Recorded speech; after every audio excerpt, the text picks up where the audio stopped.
Kak. Ke pribadinya Kak Mikan aja. Apa itu kakak cantik? Secara pribadi, Kakak yakin dan percaya bahwa Yesus itu Tuhan Kakak kan? Oh, yakin sekali kakak. Dan tadi saya sempat menyimak Kakak bahwasanya Kakak mengucapkan dengan yakin bahwasanya Kakak akan masuk surga. Iya. Apakah itu dari dalam hati Kakak itu memang benar-benar yakin bahwasanya Kakak tuh bisa masuk surga? Ya jadi gini kakak, Atas orang Kristen itu nggak boleh bimbang, nggak boleh ragu. Justru kalau dia ragu, ini aku masuk surga sih nggak Tuhan? Padahal kan Tuhan sudah memberikan janji yang kekal.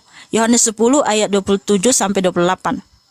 Domba-dombaku mendengarkan suaraku dan aku mengenal mereka dan mereka mengikut aku, dan aku memberikan hidup kekal kepada mereka, dan mereka pasti tidak binasa sampai selama-lamanya, dan tidak seorang pun merebut mereka dari tanganku.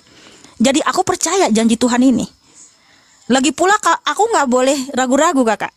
Justru firman Tuhan berkata di Wahyu 21:8, orang-orang yang tidak percaya, orang-orang penakut, pengecut, artinya bimbang, ragu, itu nggak akan masuk surga. Jadi kalau kamu ragu-ragu ikut Tuhan, kamu tidak akan masuk surga.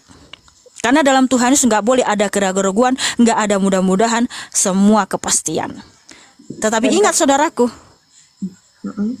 kita harus tetap taat dan setia kepada Tuhan Yesus. Karena Tuhan Yesus berfirman di Wahyu 2 ayat 7 dan 10, hendaklah engkau setia sampai mati, maka aku akan memberikan mahkota kehidupan kepada kamu.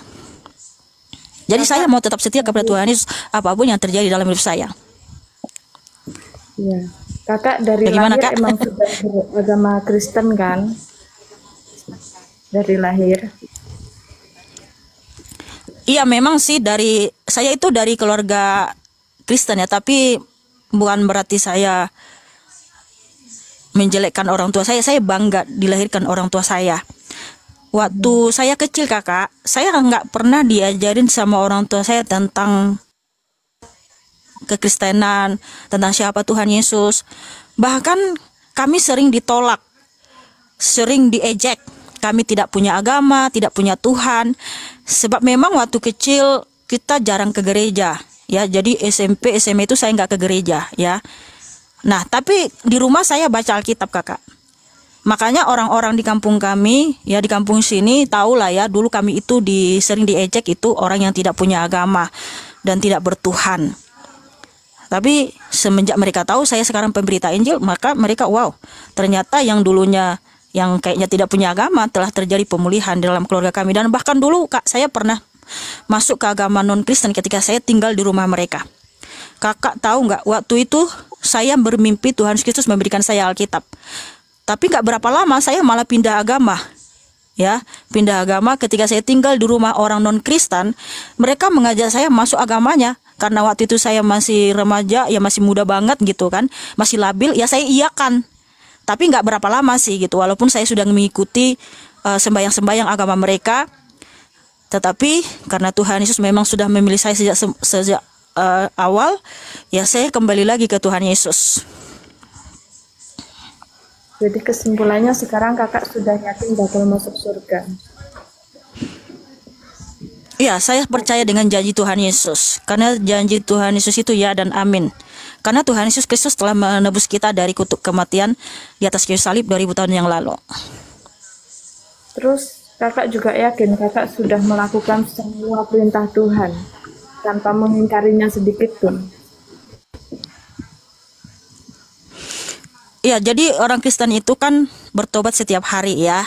Karena contoh, ada kebiasaan-kebiasaan buruk kita di masa lampau yang mungkin susah kita hilangkan gitu ya. Tetapi setiap hari kita meminta Tuhan, tolong berikan saya kekuatan untuk bertobat sungguh-sungguh. Maka saya nggak perlu lah ngasih tahu kebiasaan buruk saya itu apa. Nah, kebiasaan buruk saya di masa lampau sebelum saya hidup dalam Tuhan Yesus, itu saya hilangkan semua, saya tinggalkan. Jadi Kakak sekarang nggak boleh emosi ya, nggak boleh marah-marah, nggak boleh gontok-gontok ya. Karena kan Kakak pernah bilang katanya kalau di Kristen tuh nggak boleh marah-marah, harus baik sama orang ya toh. nggak boleh emosi. Iya, betul. Saya selalu Ya, makanya saya nggak marah kakak. sama siapapun di sini. Tapi bedakan kakak, mohon maaf ya, bedakan kakak marah dengan menjawab pertanyaan dengan tegas, lugas, dan singkat padat. Bukan berarti ketika saya ngomong begini ya, di dalam firman Tuhan tertulis seperti ini, bukan berarti saya marah kakak. Itu namanya saya menjawab pertanyaan dengan lugas dan tegas. Jadi bedakan dengan marah, saya nggak mau marah, gitu. Kalaupun saya marah, contohnya nih, marah kepada saudara saya, kepada pasangan saya, saat itu juga saya bersalah. Oh iya, saya nggak boleh marah karena ada firman Tuhan kakak ya. Nih sebentar kakak, saya bacakan ayatnya kan. Memang kita manusia ini kan pasti ada kelemahan ya. Kadang kita marah sama orang lain, emosi gitu ya. Tapi ada firman Tuhan kakak ya. Karena Tuhan itu Allah yang maha kasih. Bukan berarti ketika kita marah gitu kan, oh udah kamu masuk neraka aja gitu. Karena Tuhan itu bukan Allah yang kejam, Dia Allah yang maha kasih. Nih, kalau kita marah kak kepada orang lain, Tuhan berfirman, jangan sampai emosimu itu kamu tahan-tahan, kamu simpan sebelum matahari terbenam ya. Nih. Artinya langsung kamu damaikan hatimu, langsung kamu minta maaf kepada orang tersebut. Oke. Nih, Efesus 4 ayat 26 ya. Apabila kamu menjadi marah, janganlah kamu berbuat dosa. Janganlah matahari terbenam sebelum padam amarahmu. Contohnya, saya memang pernah marah sama pasangan saya karena dia melakukan seperti ini. Lalu saya emosi, kamu jangan begini, gini, gitu kan. Kayaknya aku agak gimana ya, keras banget sih ngomong sama beliau. Ya udah saya minta maaf, saya minta maafin ya, saya tadi marah, emosi gitu. Jadi tapi kita itu minta maaf, jangan sampai kak lewat bermalam-malam kak, berhari-hari baru kita minta maaf. Nggak boleh kak. Dalam iman Kristen itu, kalau kita marah sama orang lain, sama pasangan, sama saudara, kamu harus secepatnya minta maaf. Karena kadang kan ketika perilaku mereka itu di luar nalar gitu kan, kita langsung secara respect gitu kan, secara spontanitas kita emosi gitu kan, kita harus minta maaf juga kakak. Nggak boleh kita simpan-simpan sampai 1 harian gitu. Nah itulah dahsyatnya, sempurnanya firman Tuhan kakak. Ya udah gantian tuh, udah banyak yang gantian. Ya. Ya, saya di sini cuman mau bilang ya terima kasih udah diundang.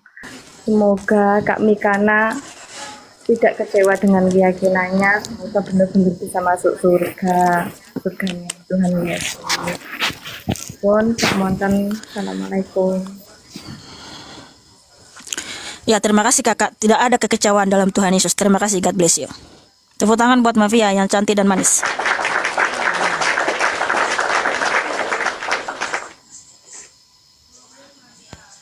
Kebahagiaan sejati itu hanya ada dalam Tuhan Yesus. Dan sudah disaksikan para nabi dan para rasul